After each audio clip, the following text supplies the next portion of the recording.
Hello and welcome to Fantasy Premier League, my channel, the D Unit, FPL D Unit. I'm here for transfer tips for Game Week 16.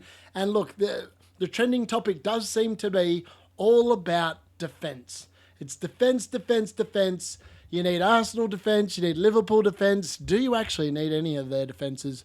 Who knows? But today I'm hopefully going to answer some of your questions that I have received on TikTok and on YouTube, and hopefully be able to give you some sort of advice. I am sitting in the top 20,000 for a reason, because I have been reading the season fairly well to this point in time. So you'll have to bear with me as I read and sift through all the questions that I have received. But most of these are pretty similar, and most of them are about the defense moving forward and what you should do and how to free up money to basically get your defenders in. Now, you'll notice that I look like I'm sweating and I've just had a haircut, and that is because of the fact that it's stupidly hot here in Kalgoorlie today. It is like 38 degrees currently, and I am just sweating buckets. So you'll just have to bear with me. I don't like doing multiple takes, so hopefully this is going to go as swimmingly as humanly possible. So without further ado, let's have a look at my transfer tips for Game Week 16. So start off with, everyone needs to be playing. Like, we've seen so much rotation in the last couple of weeks. So Nicholas Jackson and Leo Colwell, I was on the back end of that. Obviously, we had the delayed game with Liverpool, Everton getting shifted as well. All these games are like that, are difficult. And we saw Ollie Watkins benched against Southampton on the weekend. Like, we can't afford to be having players and worrying about players that are going to be playing, or whether they're not going to be playing, whether they're going to be starting on the bench. We literally just want assets that are going to be playing 90 minutes. Like, legit. And like, my team, I like to think, is made up of players that I don't have to really be concerned about. Now, Leewire Colwell and Nicholas Jackson are concerns for me over the Christmas period, because if they get benched like they did, and like, thankfully it didn't cost me, because like, I had Kirkes and Isak come on for him and they scored me a boatload of points. But later on, over Christmas, that might not actually happen, and I might actually need them to start. So look, that's just going to be one of those things. So I do apologise in advance. I am literally just sweating here. There's nothing I can do about it. I've got the air conditioning on. It just hasn't cooled the room down enough for me not to be sweating here. So I'm just going to carry on regardless. Man City players could now be good differentials. Erling Haaland, like, I know he hasn't been performing. He's got to be due a massive haul very shortly. Like, the numbers are there.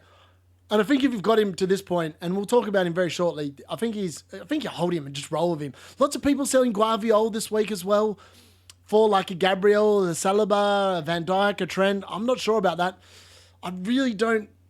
I don't know. We'll talk about defence and spending up and which defensive assets I think you should be going for moving forward. But like, look, I've got some concerns there about spending too much money on the defence, which kind of rules Trent out for me, if you want to know my honest opinion. I did start the season with him, and I feel like since I sold him, I've just been going so much better. So I'm not really overly keen to bring him back. I just don't think for 7 million you can justify it either. So which combination of forwards do you go with? And do you bring back Isak? Now, lots of people have sold Isak to Jackson, who then got benched, and now they're like going, do I bring back Isak again? So I started the season with Isak. I then sold him after maybe 3 or 4 weeks, I can't remember, for Ollie Watkins, which was a masterstroke, because that's when Ollie Watkins and Morgan Rogers went on their tear, and that worked really well. And then I sold them both on Wildcard. I think I actually sold Ollie Watkins maybe the week before as well. I have to go back and have a look. I feel like I had Cunha in there, and I feel like he came in for Isak. Or Watkins, somewhere in then those line of things. But I bought Isak back on Wildcard, and I thankfully held him when he went off injured and had those 2 disappointing games. But his run of fixtures now looks amazing, and it's hard not to recommend bringing him in, and lots of people are. I think we'll have a look currently, but he's the most popular transfer in this game week. So look, that's definitely something to keep in mind. Now, when it comes to the defence, I actually do think, and look, I've got the Arsenal defence covered with one particular player. I think that potentially you do need to have one of the Liverpool and Arsenal defenders covered. Now, if you haven't got the Liverpool defence covered like I haven't, I wouldn't be stressing about it. They've got Fulham this week, and then they've got Tottenham away, and I expect them probably to concede in both of those games. But from after that week, so we're talking about game week 18 here, I think you do need a Liverpool defender moving forward. But I wouldn't be chasing it this particular game week if you haven't got it and you haven't got the transfers to make it happen easily. Tottenham assets. Even though the fixtures, I can't recommend Tottenham assets, man. Like, they can't defend. Mickey van der Ven and Christian Romero came back. They're both back out injured. Who knows how long for. They are on a void. Pedro Porro, I don't know why people bought him in. Tottenham just do not defend it. All you have to do is watch one Spurs half, and if you're a Spurs fan, you just start feeling sorry for them. Being a United fan, I feel sorry for us as well, but I feel more sorry for being a Tottenham fan. Which players need moving on? Fernandes and Buemo, Aït-Nouri. I've got a bunch of players that people have thrown up here that are like, oh, do I move this person on to make free up funds, whatever. I'm going to try and cover as many of them as possible in this video and give you some honest advice. I'm not sure whether you're going to take it, but hopefully you do. And remember, I'm going to try and find the best options to replace them with as well. If you are new, please press the subscribe button. It's right there, right now. Do it. You know you want to. And again, if you are liking this content, please make sure that you press the like button as well on the video and share it with your friends as well. That would definitely be very helpful for me. So without further ado, actually, it looks like Saliba's actually overtaken Isak in the transfers in this particular game week. Wow. Okay. All right. Well, here we go. So this is why I do this video now, because so many people are intrigued to know. So look, Saliba, lots of people have been inquiring. A lot of the things have been, do I sell Gabriel to Saliba? And Arsenal haven't played in the Champions League yet. They play tonight. Actually, this video will come out after they've played, so I'm not sure. But if Gabriel is in the squad and he is playing, he is 100% your hold. You do not just transfer to Saliba. Gabriel, I still think, is the best Arsenal defender. In reality, the one Arsenal defender I have in my team, as we'll get into shortly, is Jurrien Timber. I'm not interested at the moment in spending big up on another one of their defenders. Now, I bought in Timber instead of Raya because of the fact that, and we'll get onto the Liverpool defence in a little bit, but Alisson Becker was back playing in the Champions League overnight, and he is the Liverpool defender I want. Nailed on starter, provided he doesn't get injured. He is definitely 5.4. He's also the cheapest one to get, and I will move for him this week if he looks like his price is going to rise, because that is the cheapest Liverpool nailed on defender you're going to get for the rest of the season. So as far as I'm concerned, he's the one to get. And I just don't like spending up big money in defence. Now, Isak, he's been fantastic. His fixtures coming up are brilliant. And let's be honest, Leicester, Ipswich, Aston Villa, Man United, Spurs, Wolves, Bournemouth, Southampton, Fulham. He could score in every single one of those games. Like, no word of a lie. There is a reason why he's been transferred in by 200,000 teams. It's because he's brilliant. He's in my team. I've got no concerns about him at all. Enzo Fernandez. Now, he is also a player that's been massively bought in, and that is because the Chelsea fixture run is something else. It is a sea of green, and his numbers, since he's come back into the team, look, the only concern I've got with Enzo Fernandez is that Caicedo has quite often started at right back, and I'm not sure if that continues if Reece James is back fit. And then maybe there's a selection squeeze and we might see Enzo drop out. But at the moment, I don't think Reece James is likely to be fit anytime soon. And the fixtures right in front of us look really good for an Enzo Fernandez.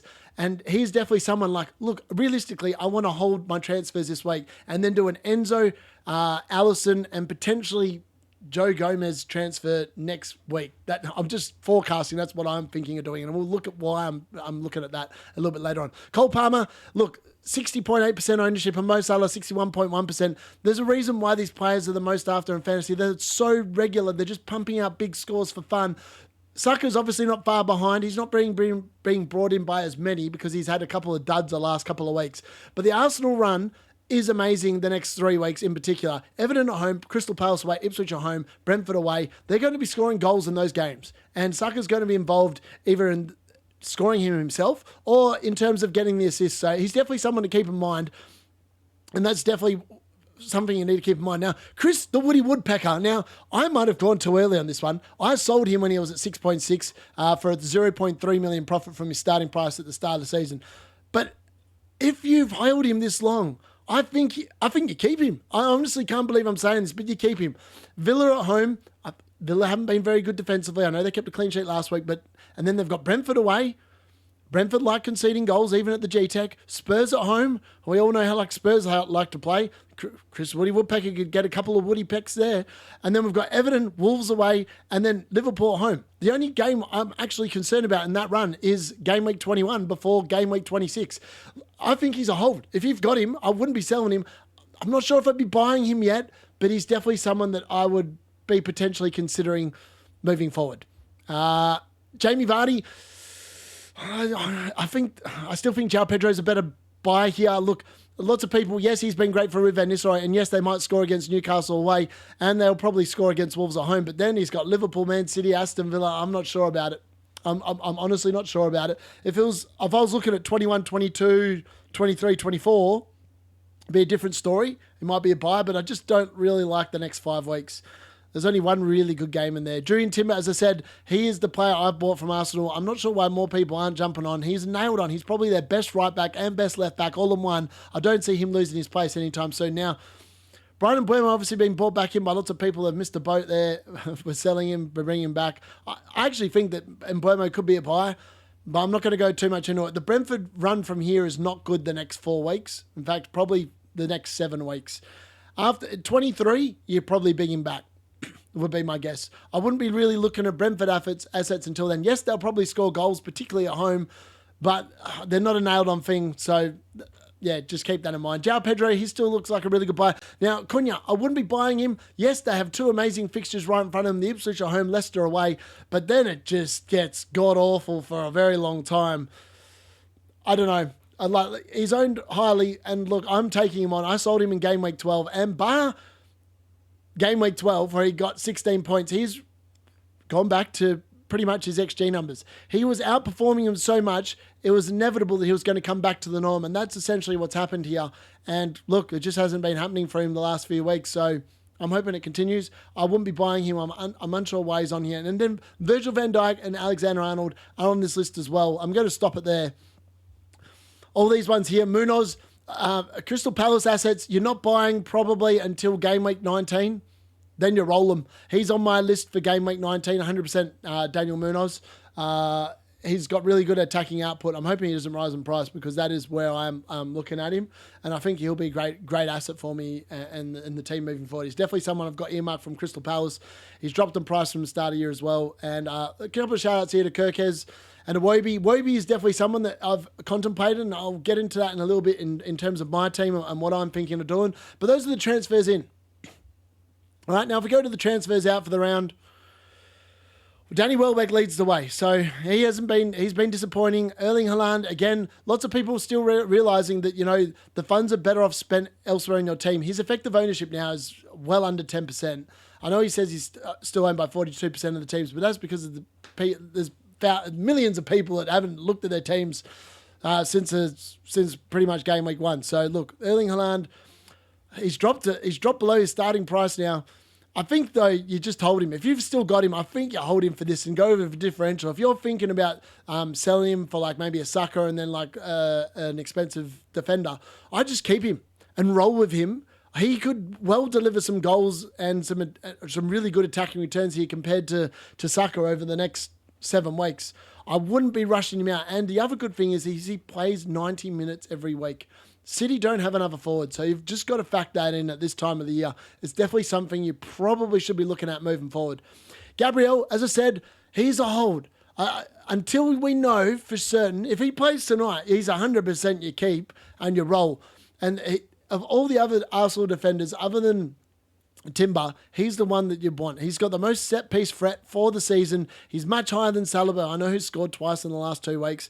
He's much higher than Timber. He's just got that good goal threat. 0.15 across the season per 90 in terms of goal threat. That's really good for actually scoring a goal. Mad. And lots of people have kept him. And look, it is very realistic to double up on the Arsenal defence the next 3 weeks. Everton at home, Crystal Palace away, Ipswich at home. I don't know if they can concede a goal the next 3 weeks, is the honest answer. I actually don't think they will. After that, the fixtures aren't as flash. But yeah, that's why everyone is looking at bringing in Arsenal defenders. Now, Canade down on this list. He's obviously, we still don't know when he's back, which is why he's getting sold. But I just want to pull this up just so you can see, like, the Liverpool defence like long term and short term, looks amazing. Other than the next 2 weeks, they've got Leicester at home, West Ham away, Man United at home. I don't think they can see many goals in those games. The next two, 16 and 17, I'm not sure on. But again, that's something to keep in mind. Now, Lewis, I can't understand why people are selling him. He's been disappointing in the whole. I'm still unsure how he rose up so high in price. Ollie Watkins, he's being sold quite big because of the fact that obviously he started on the bench against Southampton, which was the nicest fixture. He was also taken off very early in the Champions League before the 60-minute mark midweek as well. So that's another concern. They're obviously, Duran must be pretty close to overtaking him, I reckon. I think that's probably just a sign of where Ollie Watkins is at. Maybe he's tired. Maybe they're managing his minutes. Morgan Rogers, though, continues to keep playing. Now, Smith Rowe, I'm unsure why people are selling him in their droves. I think you just hold him this week and then you play him again. Yeah, I think he'll be fine there. Yeah, I know that he's been getting subbed a couple of times just before 60 minutes, which is frustrating. But they are coming up with another easier run of fixtures, which is why I quite like Iwobi in here as well. So, look, that's definitely something to keep in mind.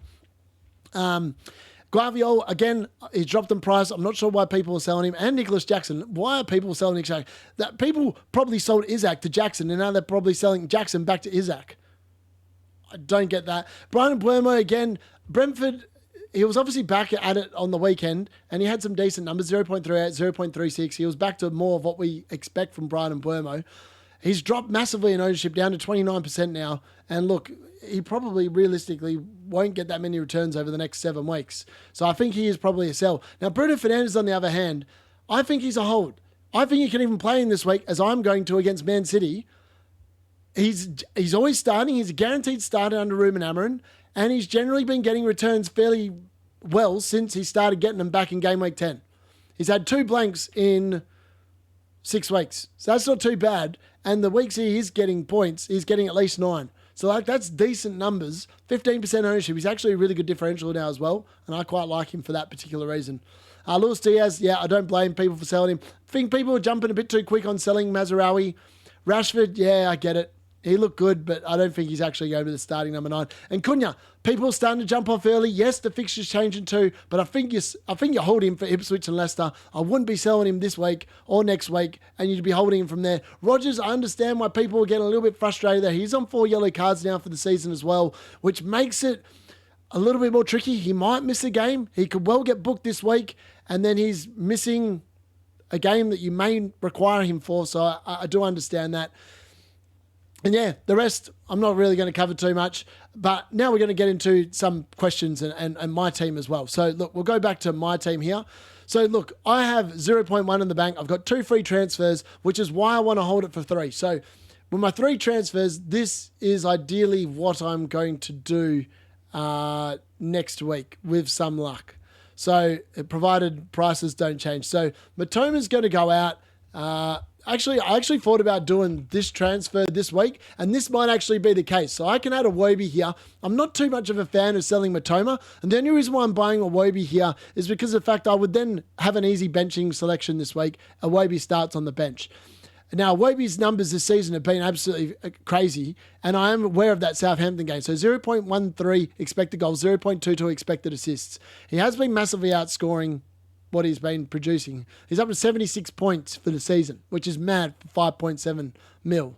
He's quite high on the list of midfielders. And I just really like the fact that he's a massive differential. Then I would get rid of, so I don't have to get rid of Colwill in this. Colwill will then stay, and I would then obviously get the Chelsea defence rather than Enzo in midfield, which is a consideration.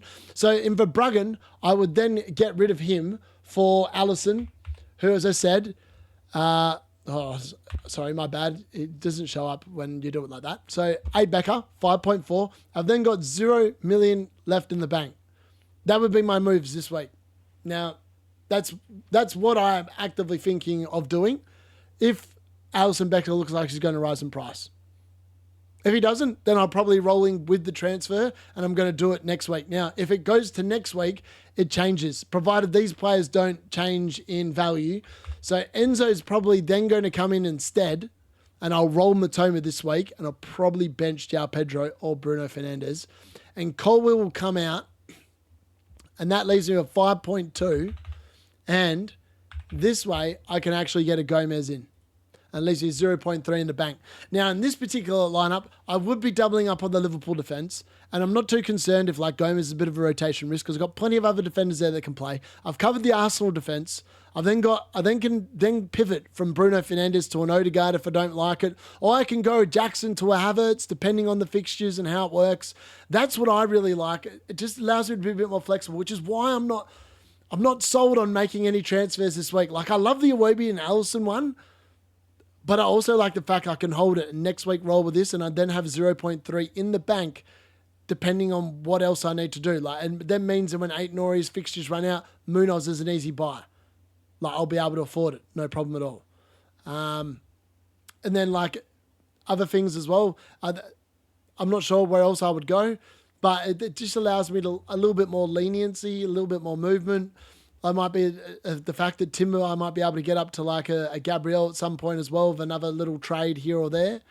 So that's definitely something that's in my line of fixtures. And I just really want players that are going to be playing 90 minutes every week. So look, I'm going to quickly go through some questions that people have asked me this week on TikTok mainly. I've had a lot of people spam me on there, so I'm going to quickly try and rattle through a bunch of these questions. So just bear with me while I look them up.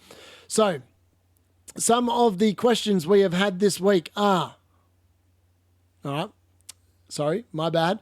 I'm having a little bit of difficulty trying to find this. All right, I need someone. All right, here we go, comment. All right, so Gomez is the cheapest defender for Liverpool. Yes, he is, but I think from premiums, you probably want Robertson. He's definitely a longer-term thing, and that's what I was talking about in regards to that. Should you take out Raya for Alisson? Now, if it frees up another Arsenal spot for you, I don't mind it. And if it's a way of getting a Liverpool defender into your team, I also don't mind it. That's a tick. Should you sell Gabriel and Guardiola for Trent and a defender under 5 mil, or keep Gabriel and sell Guardiola for Saliba? Should I sell Gabriel and Guardiola for Trent? No, Trent's not a buy for me. 7 mil is too much on a defender. Look, I prefer spending money forward of the centre. There's been too many goals this season against defences that make keeping a defender in it for over a certain amount of money just not realistic, I don't think. Who is the best midfielder if it's 5.7 and below? It's Iwobi. Iwobi 100% 5.7. However, if you want other midfielders that are good, I would probably then go to Enzo and Ahmad would be the next 2 and 3. Morgan Rogers comes in at about 4. Smith Rowe about 5. Souček at about 6 if you really want someone a bit different at 4.9. Tyler Dibbling at 4.5, unless you're desperate for funds to put him into your defence, I just can't recommend that. Tyler Dibbling's been poor in general, so I wouldn't be going there. Just not for me at all. I just don't like it. So I wouldn't be going with him. Let's have a look at some of the other questions I have received. Hold on, just bear with us 1 second while I pull up some more. They're all a little bit all over the place, and I didn't want to just throw you into a thing where I didn't understand. All right, here we go. All right, yeah, all right. So here we go. Some more questions. Haaland 5 goals in 1 game any day now. Yes, it could happen. Should you buy Watkins and Isak? No, I wouldn't be buying Watkins. Isak, though, as I've said just on here, he's in my team. I would 100% be recommending him. Should you captain Saka over Palmer this week? Arsenal are playing Everton. Brentford travelled to Chelsea, and Brentford don't travel away. They've actually got the worst away record in the league. I would back in Palmer over Saka there just. I have Gabriel. Should I sell him? And if so, who should I get? But if not, should I keep? If he's fit, you've got to wait tonight. If he's fit, you play him. You don't sell. All right, this one here I didn't quite understand. Isak, Johnson, Timber, Dunk, Dibbling, in for Welbeck and Mbeumo, Gabriel, Mazraoui and Rogers. No hit required, so he must have 5 free transfers. Isak and Timber I love. The rest, I don't. Johnson, no, he's a Tottenham player, so that rules him out automatically. Dunk, Brighton haven't been defending well, which is why I'm trying to get out of their defence. And Dibbling, as I talked about him just before. And Mbeumo, Gabriel, Mazraoui and Rogers. Gabriel is a keep. I'm sure he's going to be playing this week, surely, unless it's like a really long-term thing and Arteta's just fibbing to us. And Mbeumo, I can understand selling. If it helps you get Welbeck to Isak, I'd probably go and Buemo down to Enzo in order to fund that, though, not a dibbling, and hope that you've got enough money to do that. Salah captain this week. He's got Fulham at home. It's definitely a toss-up between him and Palmer. I still prefer Palmer in that matchup. That's who I'm leaning towards at the moment. Should buy Enzo Fernandez or Sancho and sell Matoma. If you're going to sell Matoma, Matoma's in my squad. He is probably going to Enzo or Iwobi. I wouldn't be selling him to Sancho. Yes, it's a nice differential, but Sancho's not nailed in the Chelsea team. Saliba and Enzo in for Rodgers and Guardiola. Yep, don't mind it. But again, it's like a bit of a same type of a move. I think you just roll with it, to be honest, if you inside the transfer. Cunha, Wood or Wissa for Isak. I think you would sell Cunha for Isak, would be my guess. After the next two fixtures, I'd be waiting the next two fixtures and then rolling with it. If I have Raj, should I go on and get Gabriel? His set price threat is immense. Again, if you're buying Gabriel, you are waiting until we find out whether he's playing this weekend or not. If he's in the Champions League, as I said, he's 100% buy. Salah's my captain until game week 38. I think that's a bit short-sighted. He shouldn't be a permanent captain. And that's it. Those are all the questions I've got that I've remembered and are in the one spot. I don't want to be wasting anyone's time. If you've got any questions, whack them on the bottom in the comments section. Let me know. I will answer them. I am very good at responding to all comments, so please whack them in there. Again, please like the video before you leave and make sure you smash the subscribe button as well if this is the first time you have listened to me coming into your ears. Hopefully I haven't sweated away too much here and melted away. I am now going to officially go and jump in the pool. That's been FPL D Unit, and that's been my transfer tips for game week 16.